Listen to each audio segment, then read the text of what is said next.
To be notified of videos from this channel, please subscribe and press the bell icon. Hey guys, welcome back to the Savant Life. And you know what, a lot of you have been asking me about how I record my motovlogs, my helmet setup, the kind of equipment that I use, how do I get that crystal clear audio quality when I'm riding a bike and yet there isn't too much of disturbance that is being captured on the device. So I thought I'd go ahead and make a video wherein I give you a complete breakdown of my entire helmet setup, including the camera, the microphone, and even the adapters that I use. So I hope you guys find this video useful, and without any further ado, let's go ahead and get right into it.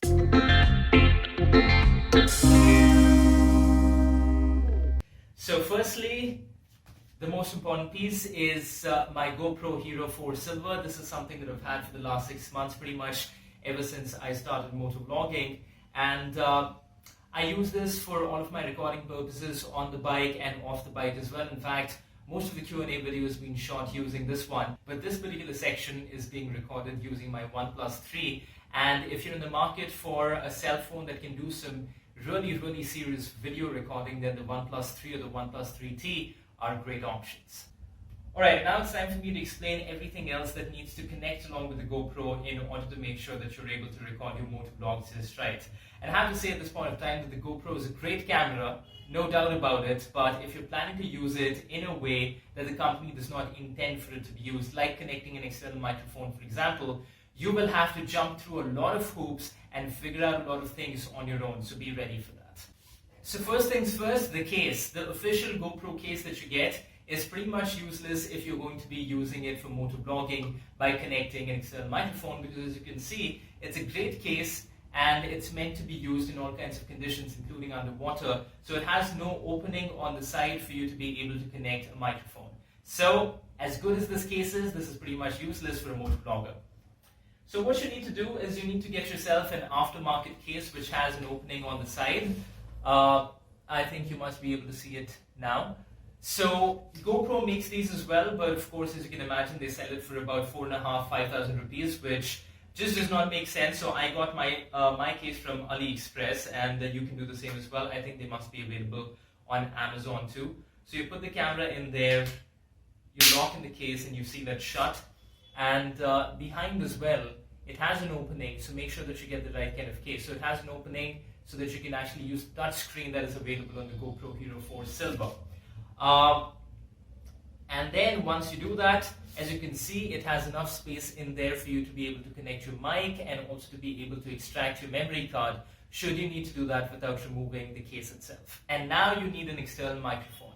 You can get one of those that sell on AliExpress or Amazon as well, the ones that retail for about anywhere between 800 to 1,400 rupees. And I have one of those with me actually. Again, this is the most common one that a lot of people use. It comes with this kind of a connection so that you can connect it directly to the GoPro. I don't really use this microphone as my main recording device because, as you can see, the quality of the wire and the quality of the microphone isn't all that great. I'm not saying that it's bad, but I use it basically as my backup microphone. So you can get it from Amazon or from AliExpress. I'll see if I can leave links for all of those products in the description below. But what I use is I use a Drift microphone, and for those of you who don't know, Drift is another company like GoPro that makes action cameras, and they make their own microphones as well. Now it befuddles me completely as to why GoPro just simply does not make their own proprietary microphones, but for some reason they don't. So I went ahead and got myself a Drift microphone, and it is plugged right into my helmet. I don't want to remove it because I got it in there just the way I want it after a lot of work, so I don't think there is any point in removing it. But basically what I do is I put the microphone in there, as you can probably see.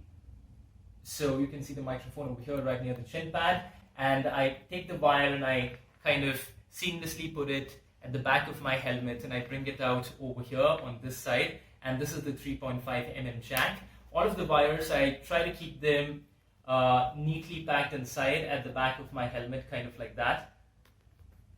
And the only problem with this is that this microphone comes with a 3.5mm jack, and there is no facility to plug in a microphone like that into this camera. So now what do we do? Well, for that you need to buy an adapter. Like I said in the beginning, you need to jump through a lot of hoops. Now, of course, you get a lot of adapters in the aftermarket for about 200 to 300 rupees. Most of them don't really work, and some of them might, but the audio quality is not really great on that. So I basically put my hands up and said, you know what, I'm just going to go ahead and buy an official GoPro adapter, and here it is. This is all the adapter is, and this baby right here costs about 2,000 Indian rupees. Again, let me say this for emphasis, GoPro is a great product, but they absolutely milk you dry when it comes to any kind of accessories whatsoever, and you just don't have any choice but to buy them if you want the best experience. So what happens is that I take my 3.5mm drift microphone over here and I connect it to the adapter and I let it hang over here like this, and then let's just go ahead and take the camera and put it in where it is supposed to be. And then basically when I want to start recording, I take this GoPro adapter and I put it in here on the side, and voila, I'm ready to shoot. So there you have it. That is my helmet setup, and as you can probably make out, it is not the easiest and it is not the cheapest. But if you want your videos to be of a certain quality, and I would kind of like my videos to be up there in terms of the video production and the audio, because a lot of my videos are about me talking while I ride, and I think that that is a factor that sets me apart from other motovloggers. That's one of my strong points. So I want to make sure that that is highlighted as much as possible, and that is the reason why I have the helmet setup that I have. And as you can see, it's pretty sturdy. I can throw it around, I can do a flip with it, and everything stays in place the way it should. Hope that was useful. That does it for me. I'm going to go ahead and enjoy the rest of my day, and I hope you guys do the same as well. Thank you so much for watching. I will catch you in the next one. Until then, take care and ride safe.